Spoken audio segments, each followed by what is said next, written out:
और ये सबको एहसास है, उत्तर प्रदेश की सियासत में सबको एहसास है, कांग्रेस पार्टी हो, बसपा हो, भाजपा हो, सबको एहसास है कि जब तक मैं ओम प्रकाश राजभर को किसी पार्टी से गठबंधन नहीं करूंगा, तब तक जो वोट का जो विचारधारा जो उनके साथ जुड़े हुए लोग हैं, हम सत्ता प्राप्ति नहीं कर सकते। नेताजी ने माननीय अखिलेश यादव से कहा कि अगर आप आजमगढ़ के चुनाव में एक दिन भी, आजमगढ़ के चुनाव में अगर 2 दिन भी अगर आप आ गए होते तो जो हमारा प्रत्याशी है 10,000 वोट से जो हारा वो निश्चित तौर पे नहीं हारता। लेकिन आप तो एसी में रहने वाले व्यक्ति हैं, और जो व्यक्ति माननीय मुलायम सिंह यादव वो जानते हैं कि गरीबों की आवाज़ क्या होती है, गरीबों की लड़ाई क्या होती है, गरीबों का हक अधिकार कैसे लिया जाता है। वो भी गरीब परिवार से पैदा हुए थे, तो वो मुलायम सिंह यादव जानते थे इस बात को, और वही नेताजी उनको समझाना चाहते थे कि अगर आप समाजवादी पार्टी के राष्ट्रीय अध्यक्ष हैं तो उनकी लड़ाई एसी में रहकर नहीं, जमीन पे रह के आपको लड़ना पड़ेगा। इसी विवाद को लेकर उनसे दूरी हो गई।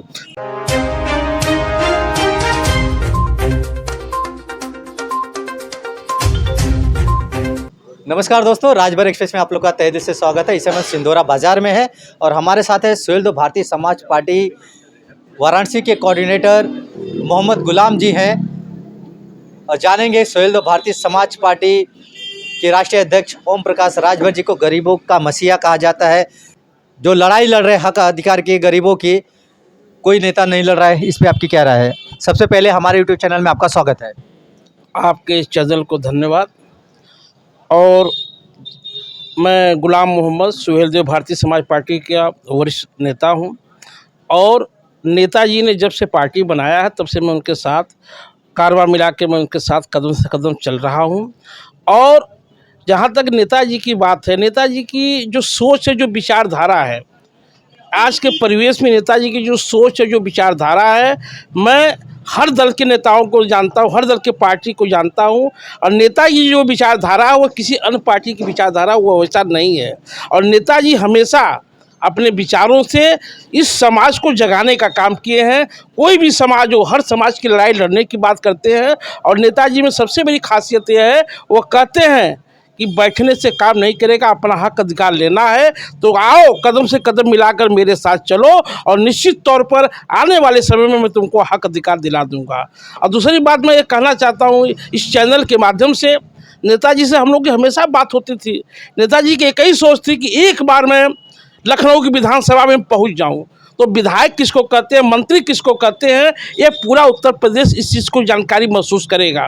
और आने वाले समय में जब नेताजी को मंत्री पद मिला 2017 में, तो उन्होंने उत्तर प्रदेश ही नहीं पूरे देश के लोगों को, आवाम को ये बता दिया कि मंत्री किसको कहते हैं और उनकी लड़ाई क्या है, उन लोगों को उनकी नेताजी की लड़ाई क्या है। और नेताजी की लड़ाई की बात को जब उन्होंने नहीं माना, उनके विचारों को नहीं सुना, तो नेताजी ने स्वाभिमान के साथ उस पार्टी से इस्तीफा देकर फिर वो लड़ाई को रोके नहीं, वो उस कारवां को लेकर आगे चलते गए। और जो लड़ने वाला व्यक्ति है उसको किसी की ज़रूरत नहीं है, लड़ने वाले व्यक्ति की किसी को ज़रूरत नहीं है। जो व्यक्ति आने वाले समय में वो जानता था कि वो माननीय ओम प्रकाश राजभर जी ऐसे नेता हैं कि इनके साथ मैं रहूंगा, तो आने वाले समय में निश्चित तौर पर मैं आगे चलूंगा। उसी परिवेश में माननीय अखिलेश यादव से उनकी मुलाकात हुई। अखिलेश यादव जी से मुलाकात होने के बाद नेताजी की उनकी कोई दिक्कत नहीं थी, कोई बात नहीं थी। बात एक ही थी, अगर नेता बनना है तो आपको सड़क पर उतरना होगा, आपको लोगों के बीच में जाना होगा, आपकी लोगों के विचारों को सुनना होगा। इसी बात को नेताजी ने माननीय अखिलेश यादव से कहा कि अगर आप आजमगढ़ के चुनाव में एक दिन भी, आजमगढ़ के चुनाव में अगर 2 दिन भी अगर आप आ गए होते तो जो हमारा प्रत्याशी है 10,000 वोट से जो हारा वो निश्चित तौर पर नहीं हारता। लेकिन आप तो एसी में रहने वाले व्यक्ति हैं, और जो व्यक्ति माननीय मुलायम सिंह यादव वो जानते हैं कि गरीबों की आवाज़ क्या होती है, गरीबों की लड़ाई क्या होती है, गरीबों का हक अधिकार कैसे लिया जाता है। वो भी गरीब परिवार से पैदा हुए थे, तो वो मुलायम सिंह यादव जानते थे इस बात को, और वही नेताजी उनको समझाना चाहते थे कि अगर आप समाजवादी पार्टी के राष्ट्रीय अध्यक्ष हैं तो उनकी लड़ाई एसी में रहकर नहीं, जमीन पे रह के आपको लड़ना पड़ेगा। इसी विवाद को लेकर उनसे दूरी हो गई। दूरी होने के बाद आप ये जानते होंगे कि आने वाले समय में और पार्टी के संगठन को लेकर आप बिहार देख लीजिए, आप कहीं भी बिहार पंजाब कहीं भी आप देख लीजिए, उनके संगठन के लोग बॉम्बे के हो, उनका संगठन धीरे धीरे आगे बढ़ता गया। और यह सबको एहसास है, उत्तर प्रदेश की सियासत में सबको एहसास है, कांग्रेस पार्टी हो, बसपा हो, भाजपा हो, सबको एहसास है कि जब तक मैं ओम प्रकाश राजभर को किसी पार्टी से गठबंधन नहीं करूंगा, तब तक जो वोट का जो विचारधारा जो उनके साथ जुड़े हुए लोग हैं, हम सत्ता प्राप्ति नहीं कर सकते। और उसी परिवेश में फिर पुनः भाजपा के लोगों से उनकी बात हुई। भाजपा के लोगों ने जिस बात को लेकर उन्होंने कहा कि नहीं, मैं आपकी लड़ाई में, पहला उनका था कि राजभर समाज को पहली बात तो आरक्षण में बंटवारा, आरक्षण के बंटवारे की बात 9, 7, 8, 27% जो आरक्षण के बंटवारे की बात थी, उन्होंने कहा था कि राजनाथ सिंह ने इस जब मुख्यमंत्री थे तो वो बंटवारे की बात किए थे। और आज 27% अगर आरक्षण आप बंटवारा कर देंगे तो उसमें जो गरीब समाज, जो पिछड़े, जो अति पिछड़े समाज के लोग हैं, उनको हक अधिकार मिलेगा। तो पहली लड़ाई उनको यह थी। दूसरी लड़ाई उनका यह था कि राजभर समाज को अनुसूचित जाति या अनुसूचित जाति में शामिल किया जाए। इन दो मुद्दों को लेकर फिर नेताजी से भाजपा वालों ने बात शुरू किया और उन्होंने कहा कि ये लड़ाई आपकी बेशक बहुत बेहतरीन है, इस लड़ाई को अब मुझे समझ में आ गया कि वास्तव में गरीबों की अगर बात करते हैं तो माननीय ओम प्रकाश राजभर जी बात करते हैं। आइए मेरे साथ एक बार और मेरे साथ आइए, और जो ये लड़ाई है भाजपा और सुभाषपा मिलकर लड़ेगी, और जो गठबंधन हम लोगों का बनेगा वो आने वाले समय में इस चीज़ को दिखाई देगा कि हम क्या हैं। ऐसे परिवेश में आप जानते हैं उन्होंने पुनः गठबंधन किया, पुनः उनकी आवाज़ को भाई हमारे आदित्य योगी नाथ जी विधानसभा में उन्होंने उस बात को रखा, उस पटल को रखा। उसके बाद हाई कोर्ट का जो फैसला आया था उस फैसले को उन्होंने रखा।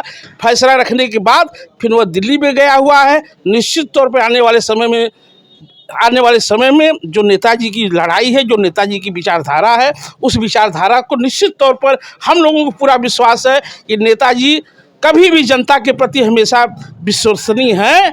और जो लोग कहते हैं कि नेताजी अपने बेटों की बात, यह सब में कोई मतलब नहीं है, यह सब आरोप लगाने की बात है। उनके बेटे 20-20 घंटा 22-22 घंटा मेहनत करते हैं पार्टी और संगठन के लिए। 4 महीना चलते हैं, 2 महीना में बीमार होते हैं, 1 महीना बीमार हो इलाज कराते हैं, लेकिन नेताजी 24 घंटा चलने वाले हैं, गरीबों की लड़ाई लड़ने वाले हैं और अपने कारनामों को सभी को लेकर चल रहे हैं। इसमें कहीं दो राय नहीं है। और मैं इस बात को विश्वास करता हूं कि जो लोग संगठन से जुड़े हुए हैं, जो ईमानदारी से हैं, आने वाले समय में जो पद, जो अधिकार है वो सबको मिलेगा, इसमें कोई दो राय नहीं है।